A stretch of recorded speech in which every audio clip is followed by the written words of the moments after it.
A young man racing down the track, not chasing profits but chasing passion. He wasn't a businessman, he was a runner. But mid-stride, he noticed something. His shoes weren't keeping up, they were slowing him down. That moment of frustration didn't just end his race. It sparked a revolution. He didn't know it yet, but that small realization would grow into something much bigger.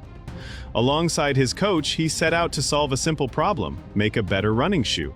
No grand business plan, no dreams of global dominance. Just two guys on a track trying to run faster and hurt less. And that's where the Nike story begins.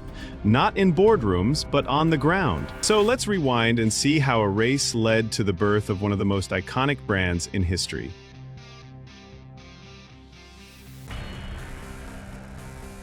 In the late 1950s, a young boy named Phil Knight had a passion for running. He was a track athlete at the University of Oregon, and while he loved the sport, he noticed something that troubled him. The shoes available to runners were uncomfortable, heavy, and poorly designed. This insight would lay the foundation for his future company. Phil dreamed of a better shoe, one that could help athletes perform better while being lightweight and durable. But he didn't know how to make that dream a reality just yet. He had the vision, but he didn't have the means, the network, or the knowledge. Like many entrepreneurs, he didn't have all the answers, just the passion and the drive to figure it out.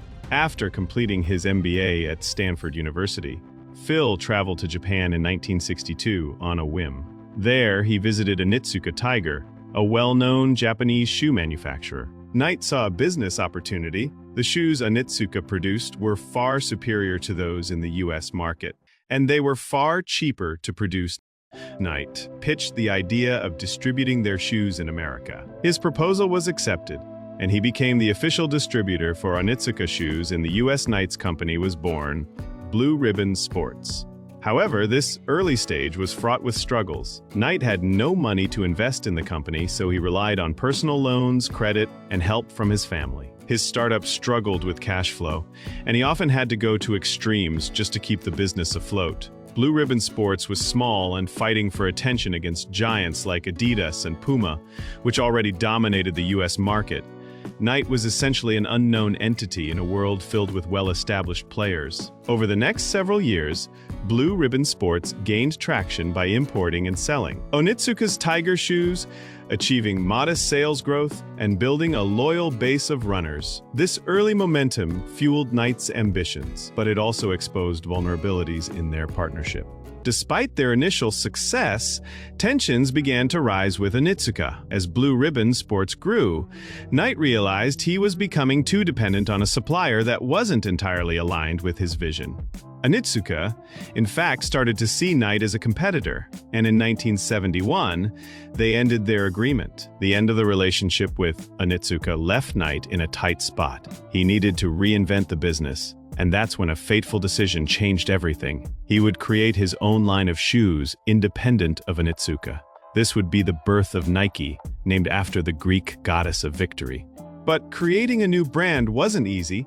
Knight was working on a tight budget. He approached a young graphic design student, Carolyn Davidson, to create a logo. She designed the now iconic swoosh, which symbolized movement and speed. Knight wasn't sure at first if he liked the design, but he went with it. Later admitting that it was one of the best decisions he made, it would become one of the most recognizable logos in the world. Nike still had to find a way to manufacture its shoes. At the time, many shoes were made in Europe, but Knight had an idea to leverage lower-cost manufacturing in Asia. He teamed up with a Taiwanese manufacturer, Dongjiao, to produce Nike shoes. This decision was a game changer, allowing Nike to produce high-quality shoes at a fraction of the cost of its competitors. Even after Nike's creation, things were far from easy. Knight faced several early challenges. Nike had trouble getting its shoes into stores. Many retailers were hesitant to sell Nike because it was a new, unproven brand. Knight had to personally visit stores, hustle, and make the case for Nike shoes, convincing retailers that his products were worth the risk. The company was still struggling with cash flow. Knight had to keep borrowing money from friends and family just to keep things going. There was even a point when Knight thought he might have to shut down Nike entirely. Adidas and Puma continue to dominate the market. Nike's challenge wasn't just getting noticed. It was about beating the competition. What would set Nike apart? Nike was constantly trying to innovate and create a product that would beat the competition. In the late 1970s, they introduced the Air Sole technology, a revolutionary new shoe that used air cushioning in the sole. This not only made the shoes more comfortable, but also helped improve the performance of athletes. This was a major breakthrough in the industry, and it helped establish Nike as a true innovator. Nike's marketing was a huge factor in its success. The company took bold steps to create an emotional connection with athletes and customers. The most significant was the partnership with Michael Jordan in 1984. Nike wasn't just selling shoes, they were selling the dream of greatness. The Air Jordan line became a cultural phenomenon, making Michael Jordan a global icon and turning Nike into the dominant force in sportswear. In 1988, Nike introduced the "Just Do It" slogan, which would become a mantra for athletes and everyday people alike.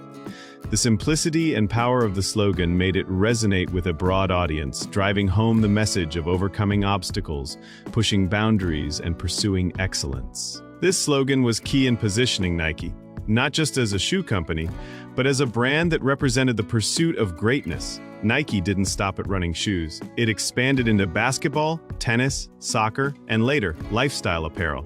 This diversification helped Nike reach a wider audience and build an empire across multiple sports.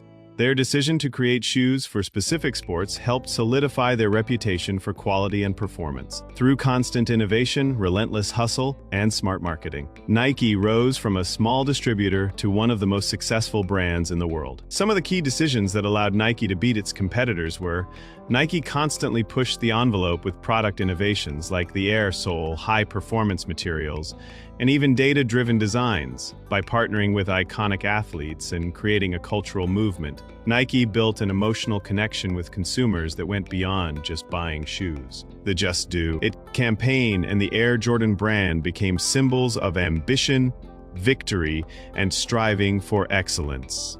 Nike made strategic decisions to expand globally, establishing itself as the leader in sports apparel and footwear. Today, Nike isn't just a brand.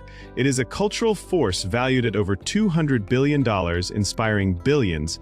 But its journey, from scrappy beginnings in Phil Knight's van to its status as a global powerhouse, Nike's journey embodies the essence of perseverance and innovation. What started as a bold idea to challenge the status quo in athletic footwear evolved into a cultural phenomenon that redefined not just sports, but lifestyle, fashion, and global branding. The partnership between Knight and Bowerman, fueled by their shared passion for running and relentless drive to solve athletes' problems, laid a foundation that weathered financial struggles, legal battles, and public scrutiny. By the 21st century, Nike had transformed from an underdog distributor to a symbol of aspiration and resilience. The swoosh became more than a logo. It represented the audacity to dream big and the grit to push through adversity, much like the athletes it served. Through iconic campaigns like "Just Do It" and groundbreaking products like the Air Jordan and Flyknit, Nike captured hearts and markets worldwide, proving that a company born from a handshake deal could outpace giants